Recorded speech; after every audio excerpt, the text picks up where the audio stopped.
Hello, everybody.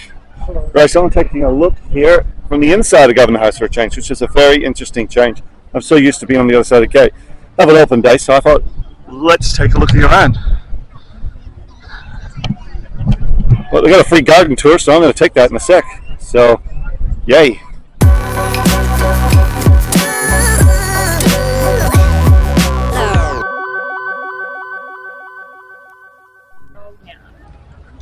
It was rumoured to have been planted by Captain Stirling himself, and they would have used the olive oil for their heating and their cooking. Their heating as well. Yes, yeah. From the olive tree here to the other tree just there, that's the site of the first permanent government house, and I just have some photos here that you can have a look through. It shows you how small the first permanent house was. And it wasn't fit for the vice-regal functions and events that they needed to hold. And then, unfortunately, the wood was eaten by termites. There was a rising damp. And I had a tour with the Historical Society, and they told me that the governor at the time used to hold an umbrella over his desk, over his head, when he was writing his letters, because the roof also leaked. So it was just not a well-built building at all. So they commissioned the house you see today in 1858. That house there wasn't actually demolished till 1887. So for a while there, both buildings were on site until they demolished this one. Yeah. We have quite a few significant trees in these grounds. I'll point out a few old ones. So just behind you there, we have a cirrus. That one's about 155 years old.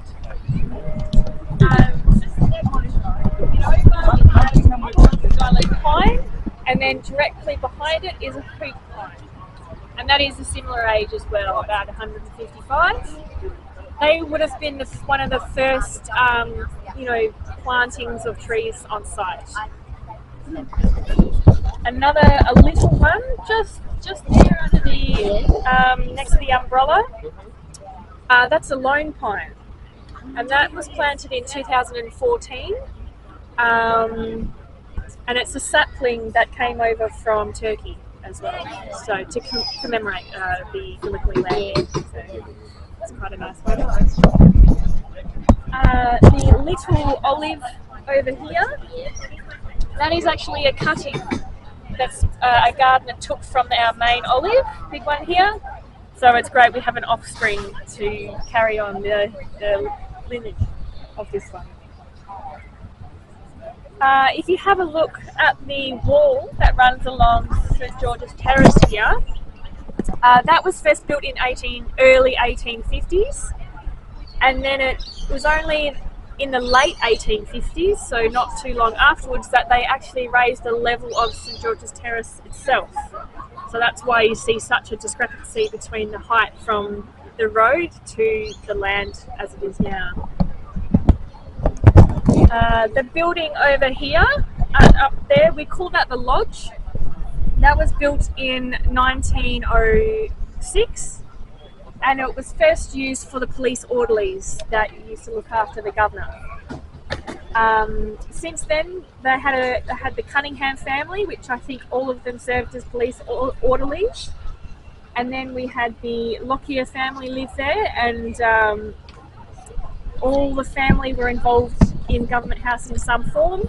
Some were butlers or stewards, kitchen staff and gardeners. And now it's gone back to security, so it's gone full circle, back around. We have royal planted trees throughout the grounds as well. Originally there were 16 planted. Unfortunately now we have only 7 left. So I'll point out a few here. The yellow flowering tree there, that is a native frangipani, or Hymenaeus horum flavum, and that was planted in 1969 by Prince Edward, the Queen's cousin. And then this Eucalyptus here, the lemon-scented gum. That was planted in 1972 by Princess Margaret. Okay, we'll walk on down to the bottom of the steps now. Can you just follow me?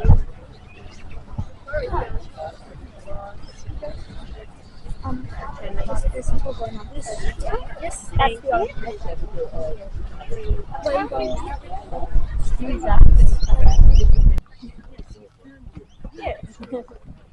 Okay, so I've stopped you in this section because there's a few photographs here that show what was here prior to what you see today.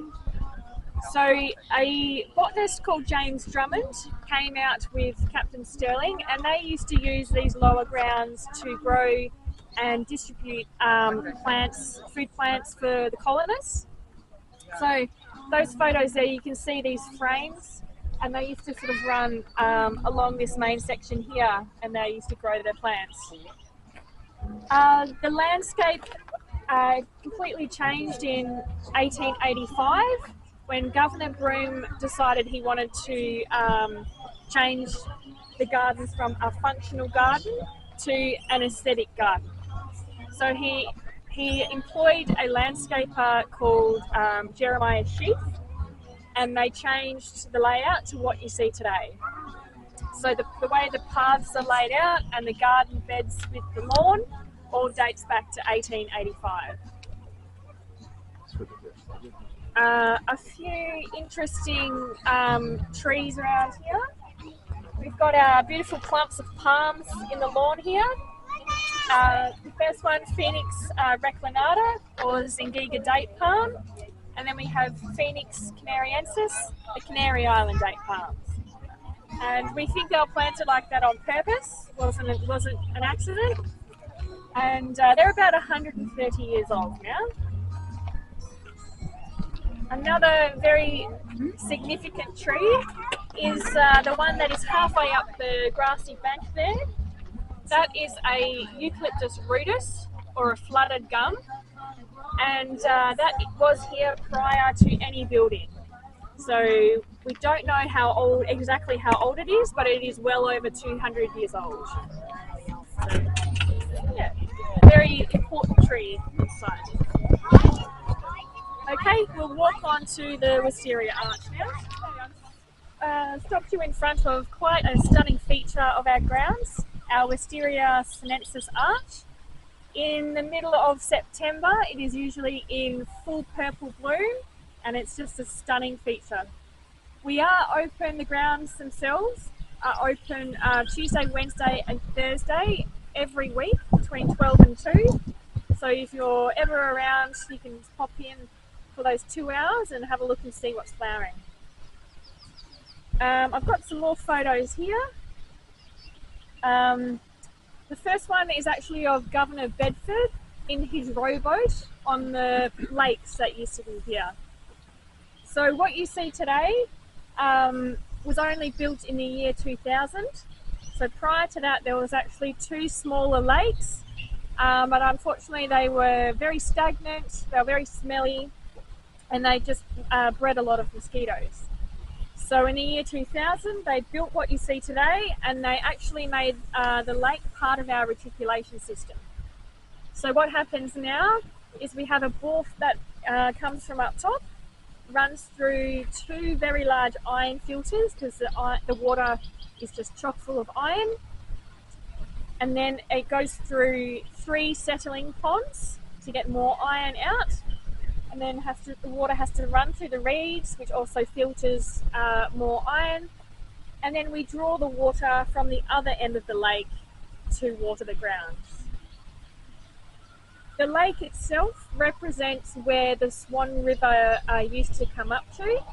So from our fence line to where the river is now was reclaimed in 1904. And they created this lake and the vegetation around the lake to represent what it may have looked like back then, with your she oaks, the melaleucas, and then the juncus reed at the front as well. Okay, we're going to walk through our tropical section of the grounds now. You'll feel and you'll see that the large trees and the large bamboos have created a microclimate through this section, and we're able to grow a lot of shady species that you won't see throughout the other areas of the grounds. So we have things like cycads, different bamboos, and very leafy plants. Okay, let's go have a look. This is a weeping willow. Weeping willow. Doctor.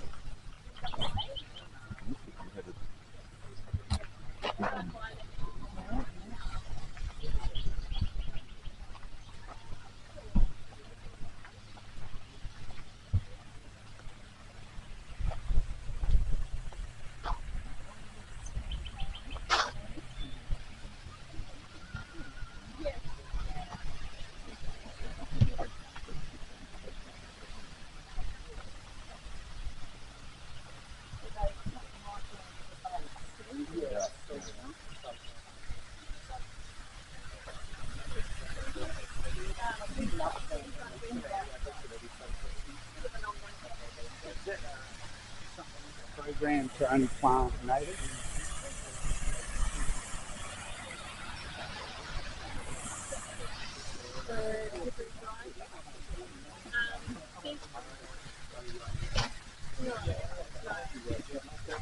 So at the moment, we have a really nice WA native, so they would like us to put more in. So we test that I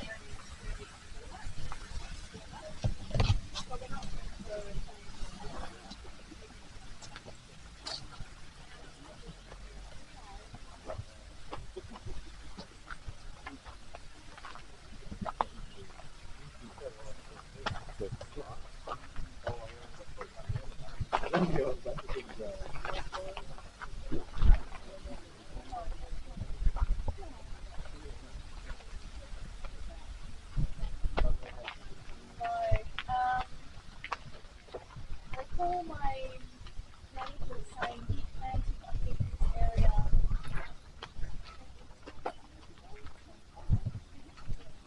It used to be all roses.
Yes, yeah, one of the gardens, yeah.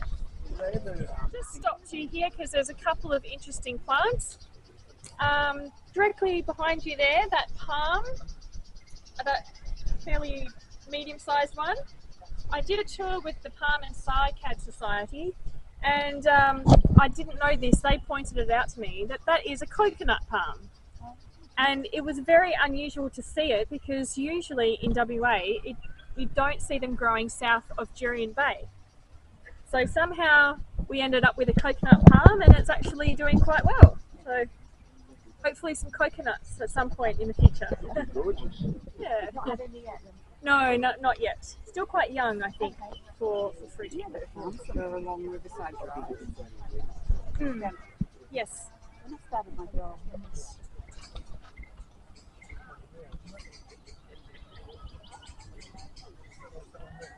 Another interesting tree here is this is a macadamia nut tree. It's only started fruiting in the last 4 years. It's about 15 years old, we think. And the cockatoos haven't found it yet. So the kitchen is very happy. Okay, we'll walk on down to the roses now.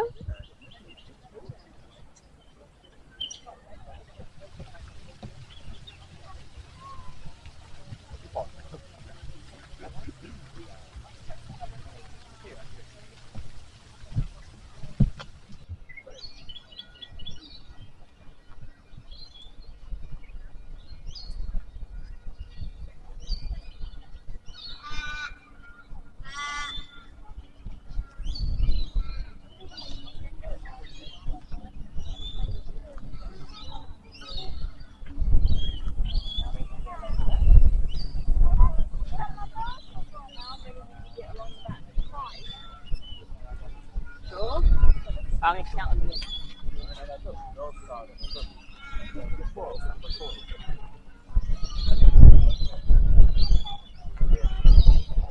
And it only started off with one circle with the 4 quadrants at that time. And then it was only about 20 years ago that they added the second circle with the 4 quadrants. We think at that time as well, all the roses were replaced. So the roses are only up to 20 years old at the most. The David Austin rose bed was planted only 3 years ago. And the idea was to go from a white colour and then up through orange into red at the end. We have, you can see our lovely heritage wall here. We call that the convict wall. Part of it was built by convicts and then it was finished with paid tradespeople after. I think the end, up that end, was built by some tradesmen. The wall itself represents the boundary of Government House. So Pier Street used to run from the city and then head down here until the Governor's Jetty that went out onto the Swan River. There's some royal trees down here as well that I'll point out. Just over the wall there is a Jacaranda mimicifolia that was planted in 1954 by Prince Philip. We have the really large Ficus microcarpa that was planted in 1927 by the Queen Mother, but when she was still known then as the Duchess of York. Next door to that is the eucalyptus that's on the really lovely lean. That is a river red gum, and that was planted again by the Queen Mother, but later in 1958. And then directly behind that leaning tree, you have a New Zealand curry tree, and that was planted in 1920 by the Prince of Wales, the Queen's uncle. So her uncle that abdicated the throne. That tree is the first royal planted tree on site here. Unfortunately, yes? You called it a curry tree. Is that curry tree? Is that the Uh, we know is the curry tree? no, it's it's not. different. Yeah, curry. Yeah, New Zealand curry. Yeah. Unfortunately, we don't have any trees planted by Her Majesty the Queen. With the jacaranda that we have there, she did plant one with Prince Philip, but unfortunately in 1987 a storm went through, damaged the tree you see there, which is why it's so small, and then we lost the other one as well. And another, it's not a royal tree but a significant tree, is the Magnolia grandiflora. It's about 130 years old, that one as well. Okay, that concludes the tour. If you can welcome to ask me any questions about the roses if you'd like to, or just have a wander through. Thank you very much. Thank you very much. Thank you. Yes.